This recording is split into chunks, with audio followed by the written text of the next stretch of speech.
Hello my lovely viewers, আসসালামু আলাইকুম। Welcome back to my channel. আজকে আমি কোনো রান্নার রেসিপি দেখাচ্ছি না, তবে খুব গুরুত্বপূর্ণ এবং প্রয়োজনীয় জিনিস, সেটা হচ্ছে নারিকেল তেল। সেই নারিকেল তেলটাই খুব সহজে বাসায় কিভাবে তৈরি করা যায় সেই রেসিপিটাই দেখাবো। আর নারিকেল তেল আমাদের ত্বক এবং চুলের জন্য অনেক গুরুত্বপূর্ণ একটা জিনিস, সেটা কিন্তু আমরা সবাই জানি। তাছাড়া আমরা তো এখন ভেজালের যুগে বসবাস করছি, তাই বাহির থেকে যা কিছুই কিনে আনি, কোনটা যে ভেজাল আর কোনটা ভেজাল মুক্ত সেটা বোঝাই কিন্তু খুবই মুশকিল। তাই আমরা একটু কষ্ট করে যদি বাসায় তেলটা বানিয়ে নিতে পারি, তাহলে কিন্তু বাজার থেকে ভেজাল তেল এনে ইউজ করার চিন্তা করতে হয় না। নারিকেল তেল বানানোর জন্য আমি এভাবে 4টা নারিকেলকে নারিকেল কুড়ানি দিয়ে কুড়িয়ে নিয়েছি। নারিকেল কুড়ানোগুলোকে এখন একটা ব্লেন্ডার জারে নিয়ে নিচ্ছি। এরপর হালকা কুসুম গরম পানি, যেই পানিতে আপনি আঙ্গুল ডুবাতে পারবেন এমন কুসুম গরম পানি দিয়ে আমি নারিকেলগুলোকে এখন ব্লেন্ড করে নেব। আপনারা চাইলে এটাকে পাটায়ও বেটে নিতে পারেন। সেই ক্ষেত্রে নারিকেলের যে পেস্ট হবে সেটাকে গরম পানির সাথে পরে মিশাতে হবে এবং ছেঁকে নিতে হবে। ব্লেন্ড করা হয়ে যাওয়ার পর আমি একটা বড় সাইজের বলের উপর একটা স্ট্রেনার বসাইয়ে নারিকেলগুলোকে হাত দিয়ে চেপে চেপে ছেঁকে নিতে হবে। আমি আশা করছি আজকের ভিডিও আপনাদের কাছে ভালো লাগবে। আর আমার ভিডিও ভালো লাগলে লাইক এবং শেয়ার করবেন। আর অনেক নতুন রেসিপি দেখার জন্য আমার চ্যানেল সাবস্ক্রাইব করবেন। এখন আমি হাত দিয়ে চেপে চেপে কোকোনাট মিল্কগুলোকে বাহির করে নিচ্ছি। আপনারা যদি চান স্ট্রেনারের উপরে একটা পাতলা সুতির ন্যাকড়া বিছিয়ে ন্যাকড়ার উপর কোকোনাটগুলোকে নিয়ে এরপর চেপে রসগুলোকে বাইর করে নিতে পারেন। সবগুলো নারিকেল আমি ব্লেন্ড করে ছেঁকে নিয়েছি। এখন আমি এটাকে ঢেকে সারা রাতের জন্য ফ্রিজে রেখে দেব।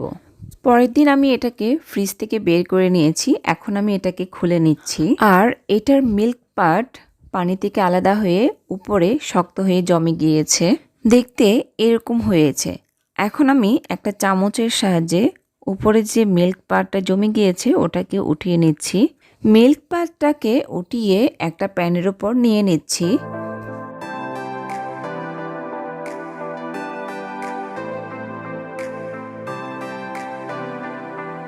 সবটুকু মিল্ক সলিড আমি এই প্যানে তুলে নিয়েছি।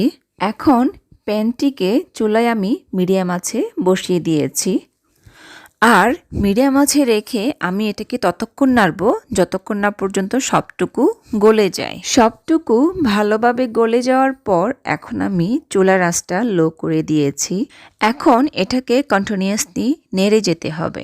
প্রায় 7-8 মিনিট নাড়ার পরে এটা দেখতে এমন হবে। তেলটা আস্তে আস্তে সেপারেট হতে শুরু করেছে এবং আরও 10 মিনিট পরে এটা দেখতে এরকম হয়েছে। চুলার আঁচটা লোতে রেখে আরও 1 ঘন্টা নেড়ে যাওয়ার পর তেলের উপর ফেনা উঠে এসেছে। এটা দেখে ভয় পাওয়ার কোনো কারণ নাই। চুলা বন্ধ করে দেওয়ার পর ফেনাটা এমনিতেই চলে যাবে। তো আমি এটাকে ততক্ষণ নেড়ে যাব যতক্ষণ না পর্যন্ত তেলটা সেপারেট হয়ে ব্রাউন কালার হয়ে আসে। আর এখন আমি চুলার আঁচটা বন্ধ করে দেব। দেখুন চুলার আঁচটা বন্ধ করে দেওয়ার পর তেলটা আমি ঠান্ডা করে নিয়েছি। এখন ফেনাটাও চলে গিয়েছে। নারিকেল তেলে সুন্দর একটা এরোমা আসছে।